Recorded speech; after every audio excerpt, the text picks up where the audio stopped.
Hello again. I wanted to work through some examples here with you for chapter 28. These examples again come through the or come from the exercises at the end of chapter 28. It's page 185 in the textbook, and I've got 4 examples here that I just wanted to work through for you. Hopefully this will be helpful, but here we go. So the first one we want to do is a call perfect 3ms plus a 1 CP. Now this is bouncing back to chapter 27. So keep that in mind. We're looking at a call perfect here with a suffix 3ms plus a 1 CP of shamar. First step is to go to proto, of course. We have the shamar with a kametz and a patach that becomes a patach. Next, we're going to add our box, and the boxes in chapter 27 for the 1 CP is anu with an accent over the box, which would accent then the R3, so we're left with shamaranu. And then finally, we're going to run the rules of syllables with the A-class perfects. This is not a PL, so we're not going to use verbal reduction pattern. We're going to use noun reduction pattern. So the mem has a pretonic open syllable that lengthens to a kametz, and then the shin has an originally open propretonic syllable that reduces to a vocal schwa. So we're left with shemaranu with that one. There you go. I think that's all on that one. Next one we're going to do is look at imperfect. So this is now chapter 28. Call imperfect 3ms plus a 3ms energic. So we're going to use the energic ending on this one. And this verbal root is katal. Notice here that it's an AO, so we're looking at an O class imperfect. That's going to be important as it relates to our reduction rules. The proto form of this one, we're going to take the holum that was in the R2 tet and make it a kametz hatuf. So we still have yik tol in this one, but we are looking at a kametz hatuf. Not a kametz. So yik tol in the proto form, and then we use the energic ending in chapter 28. Our energic 3ms ending is anu with the dagesh forte there in the noon, accenting the R3. So we're left with yik tolenu. Again, that's a kametz hatuf under the tet. With our box ending, and then now we're going to run the rules with the O class imperfects. We are going to use the verbal reduction pattern.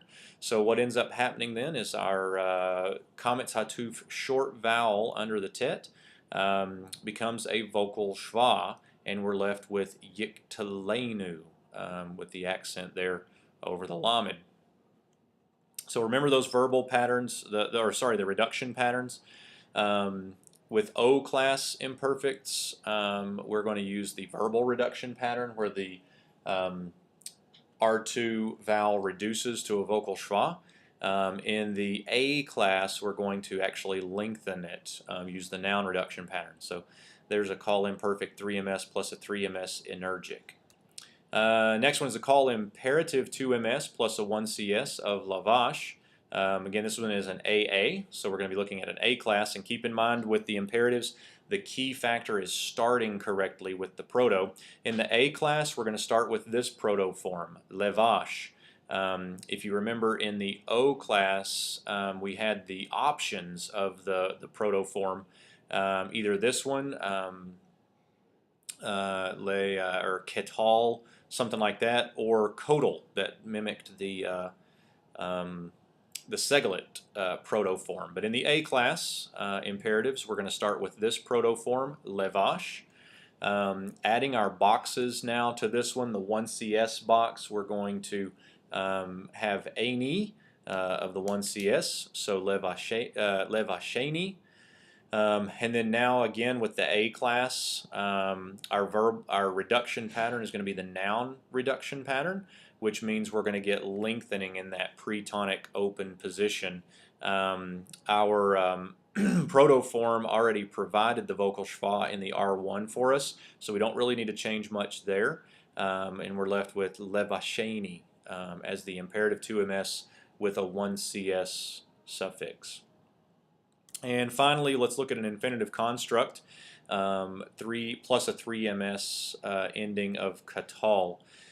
Here the protoform is codal. This is the one that mimics the Seglet noun pattern.